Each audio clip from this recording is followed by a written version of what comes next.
결국 게임에 더 강하다는 이미지가 솔직히 수년간 인텔에 박혀있기 때문에 절대 성능으로 진짜 다 쓰러뜨리고 깃발 거기에 막 꽂기 전까지는 사람들의 인식을 뒤집기가 힘듭니다. 일단 3세대 라이젠 슬라이드부터 볼 텐데, AMD 라이젠 하면 가성비의 이점이 컸어요. 이번엔 그 가성비의 이점이 더 강해졌습니다. 이 이미지에 나온 것들로만 설명을 해드릴게요. 그 CPU 시장의 주요 격전지라고 제가 여기 써놨는데, 메인스트림이라고 다 같은 메인스트림이 아니에요. 라이젠 등장 이후로는 본격적인 멀티코어 시대가 개막이 됐고, 3세대 라이젠부터는 코어 숫자가 더 많아졌어요. 일단 5 시리즈에 위치한 3600X는 i5 9600K와 직접적인 경쟁 구도를 시사했는데, 가격 차이가 보시면 249달러랑 263달러거든요. 대략 14달러 정도 AMD가 더 저렴해요. 게다가 스레드는 역시나 AMD가 2배 정도 더 많아요. 이건 6코어 12스레드거든요.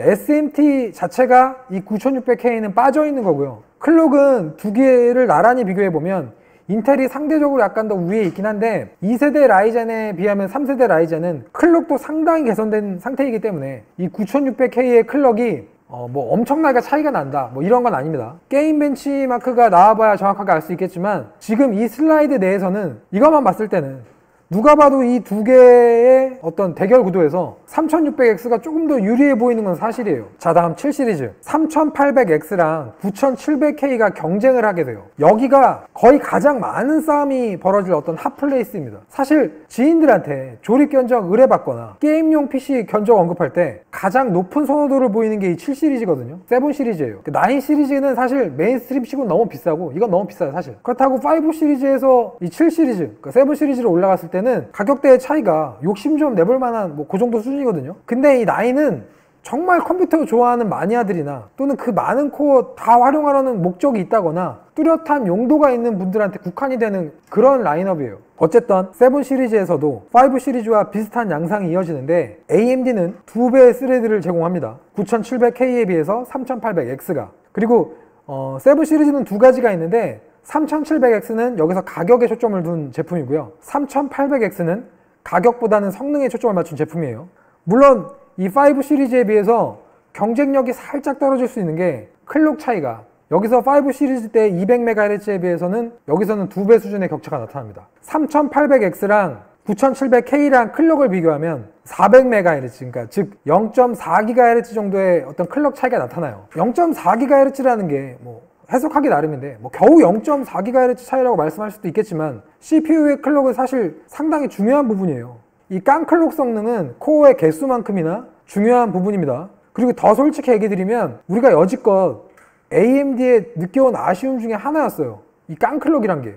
여지껏 게임에서 뭐 인텔이 최소 프레임 방어라든가 그래픽카드의 병목에 있어서 더 자유롭다, 뭐 이런 해석이 더 많았기 때문에 아마 절대 다수의 소비자들이 아마 이 7 시리즈에서는 많은 고민을 하게 될 겁니다. 예를 들어 뭐 이런 거죠. 아, 게임 때문에 구입하는 건데 AMD가 더 많은 스레드 준다고 나한테 필요할까? 게임 성능이 인텔이 더 잘 나온다면 인텔로 구입하는 게 맞지 않을까? 이런 고민 분명히 하게 될 겁니다. 결국은 회의사전에서 3세대 라이젠의 어떤 벤치마크가 공개가 되면, 그러니까 라이젠 7과 코어 i7의 어떤 그 대결 구도가 깔끔하게 정리가 될 수 있을 거예요. 만약에 3800X가 9700K의 게임 성능과 거의 근접하다면 고민의 가치가 없을 거고, 그보다 조금 떨어진다면, 그리고 그게 유의미한 차이라면 아마 골치가 좀 아플 거예요.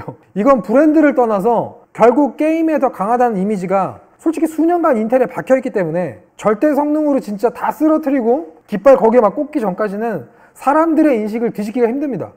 2등이 1등을 이기기 위해선 명백하게 싸워서 승리를 해야 해요. 그러니까 특정 영역에서 더 강하다, 가격이 더 저렴하다, 이걸로는 부족합니다. 진짜 솔직하게 얘기 드리면 게임 성능에서 3800X가 9700K를 이겨야 돼요.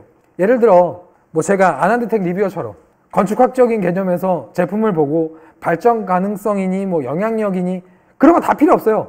컴퓨터 게임하려고 사는 게 절대 다수입니다. 그리고 7 시리즈는 그런 소비자의 니즈가 가장 강한 포지션이에요. 물론 그 중에 작업도 하고 프리미어 프로도 하고 뭐 저처럼 유튜브만 보는 사람도 있긴 하지만 가장 피부에 와닿는 게 게임 성능이라는 거예요. 7월 7일 공개될 퀘이사전 벤치마크가 어떤 여러분들의 그런 관전 포인트를 해소하는 그런 장이 될 것이라고 생각이 되고, 개인적으로는 이 3800X랑 9700K의 대결 결과가, 즉 게임 성능 벤치마크 결과가 향후 2년간 CPU 시장의 성패를 가늠해 볼 수 있는 어떤 하나의 척도가 될 것으로 보고 있습니다. 물론 뭐 더 저렴한 3700X도 있긴 한데, 이왕 싸움을 붙이는 거, 절대 성능 측면으로 비교해 볼 수 있는 3800X랑 9700K의 빅매치, 이게 진짜 빅이벤트가 될 것이라고 생각이 돼요. 물론 제 개인 입장입니다, 여러분. K사전의 공식 입장은 절대 아니에요. 오해하지 마세요. 자, 그 다음 9 시리즈. 여기서는 스레드만 차이 나는 게 아니에요. 코어 카운트까지 차이가 나타납니다. AMD랑 인텔 똑같이 다 499달러인데 AMD의 3900X는 12코어고요. 인텔의 9900K는 8코어예요. 사실 9 시리즈는 게임용이란 포지션의 약간 마지노선. 그러니까 뭐 예를 들면 그런 거예요. 우리가 난 메인스트림 중에서 끝판왕 구매할 거야 라는 마음가짐으로 구매하게 되는 포지션입니다. 사실 그래서 이 부분도 빅매치예요.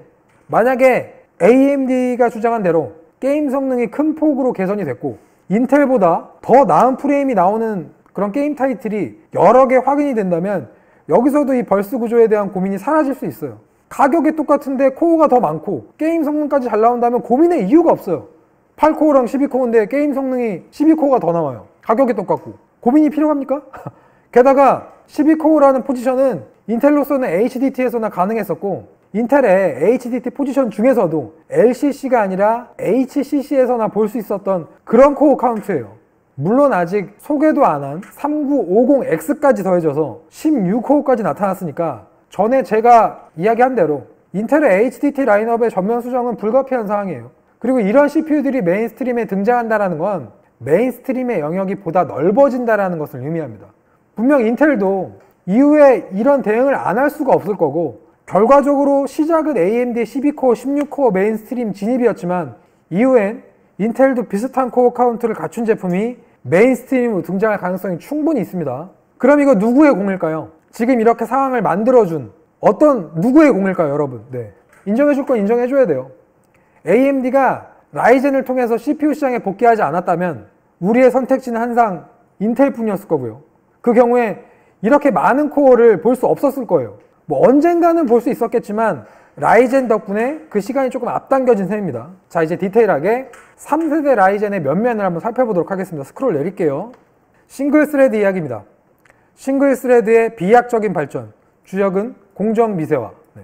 사실 기존 라이젠의 슬로건 그대로 어떤 멀티 스레드 리더십 이런 게 더 컸잖아요. 그리고 싱글 스레드의 성능 우위는 사실 경쟁사인 인텔의 이미지였어요. 물론 3세대 라이젠이 나왔다고 해서 이것이 완전히 뒤바뀌는 건 아니에요. 그렇지만 상당히 많은 발전을 이뤄냈고 그것을 AMD가 슬라이드에서 강조를 한 겁니다. 일단 AMD가 주장하는 싱글 스레드의 성능 향상은 최대 21%거든요. 이걸 IPC의 향상으로 이해하시면 안 돼요. 7나노의 공정 미세화로 클록 자체가 개선됐기 때문에 그 영향은 빼고 봐야 됩니다. AMD는 3세대 라이젠이 2세대 라이젠보다 IPC가 15% 올랐다고 주장을 했는데 제가 계산기를 돌려봤거든요. 2700X랑 3700X를 경우로 대입해서 계산을 해보니까 클록이 상승한 만큼의 보정치 제외하면 대략 11% 정도가 올랐습니다. 물론 IPC라는 게 클록만이 아니라 뭐 캐시 용량이라든지 다른 변화점들도 영향을 줄 수 있어요. 게다가 AMD 슬라이드는 IPC를 클록당 명령어 용어로 보고 있고 제가 이야기하는 건 동일 클록의 성능이기 때문에 시각이 다를 수도 있습니다. 하지만 AMD 입장에서 우리가 제시한 이 조건에서 15%가 맞다 라고 주장하는 형태이기 때문에 그냥 모든 상황에서 향상치가 이렇다라고 보편적인 수치로 볼 수는 없어요. 다시 말씀해 드리지만 동일 클록으로 놓고 분명히 테스트를 해보면 이 AMD가 말하는 IPC 15% 향상을 진위 여부를 확실하게 알 수 있을 텐데 7월 7일날 벤치마크와 저희 K사전 라이브 스트리밍 때 기대를 해주시기 바랍니다. 이제 메모리 클럭 관련 이야기입니다. DDR5 같은 DDR4 최대 5100MHz 수준의 메모리 오버클럭.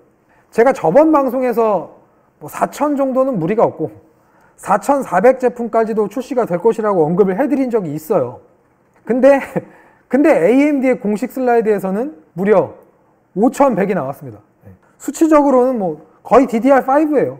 일단 마더보드는 MSI의 X570 간라이크가 사용됐는데 여기도 적어놨지만 특정 환경이에요.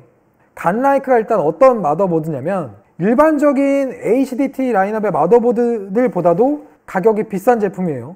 MSI는 HDT보다 메인스트림 마더보드 쪽에 조금 더 많은 신경을 쓰는 기업 중 하나인데, 쉽게 말해서 끝판왕 마더보드 중 하나입니다. 가격대만 비싼 게 아니고요, 그만큼 스펙이나 내부 컴포넌트의 품질이나 무척이나 신경을 쓴 제품이에요.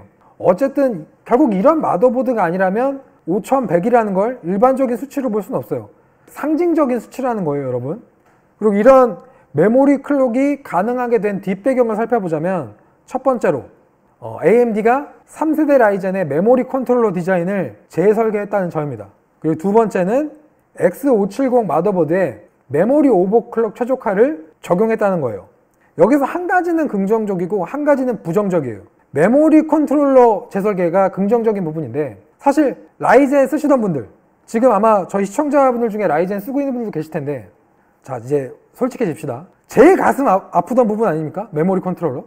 인텔 사용자들 뭐 4400이다, 4800이다, 심지어는 뭐 5000이다 하면서 메모리 오버클럭 한 거 자랑하고 그랬는데, AMD 잘해봐야 3600인 경우가 태반이었잖아요. 진짜 진솔하게 이야기해서 여러분 그동안 속쓰리지 않았나요? 하지만 이제 더 이상 속쓰리지 않아도 됩니다. 메모리 컨트롤러 재설계라는 건 근본적인 체질 개선인 거예요.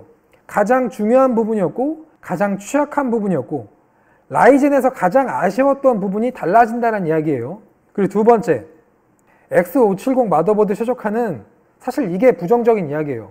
왜냐면 기존의 AM4 플랫폼 마더보드로 긴 기간을 존버해온 분들이 상당수거든요. 예를 들어 뭐 가령 이런 겁니다. 1세대 라이젠이 처음 나왔을 때예요.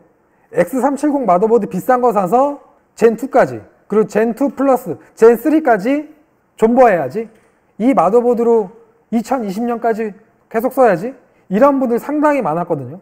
근데 그런 분들이 아니라 X570 마더보드에 최적화를 했다라는 거는 그런 부분에 있어서 부정적일 수밖에 없다라는 거예요. 게다가 X370 떠나서 X470 마더보드에선 3세대 라이젠 호환되지만 메모리 오버클럭 측면에선 X570이랑 뚜렷한 갭 차이가 나타날 수도 있어요. 그렇다고 뭐 기존의 X470 마더보드가 뭐 엄청 저렴했었나요? 뭐 X370처럼 아예 공식 지원 배제라면 뭘까? 호환은 되는데 이러한 메모리 오버클럭의 어떤 헤드룸이라든지 포텐을 100% 보장받을 수 없는 X470이 마치 힘을 숨긴 주인공처럼 돼버릴 수 있는 부분이기 때문에 부정적이라는 겁니다. 여기도 제가 적어놨지만 X470이나 B450 마더보드에선 이런 높은 클럭에 도달할 수 있는 어떤 가능성을 낙관할 수 없는 상황이에요. 그리고 저번 시간에 제가 아주 살짝 언급했지만, 아주 다양한 마더보드 회사에서 이번 X570 보드 라인업은 거의 뭐 총출동 수준으로 등장하게 될 것이기 때문에 아마 결국은 못 참고 보드까지 다시 지르는 분들이 나타나지 않을까 생각이 됩니다. X570 보드를 꼭 사야 된다는 말은 아니에요. 오해하지 마세요. 하지만 이런 사항들이 있기 때문에 이렇게 해석이 된다라는 뜻입니다.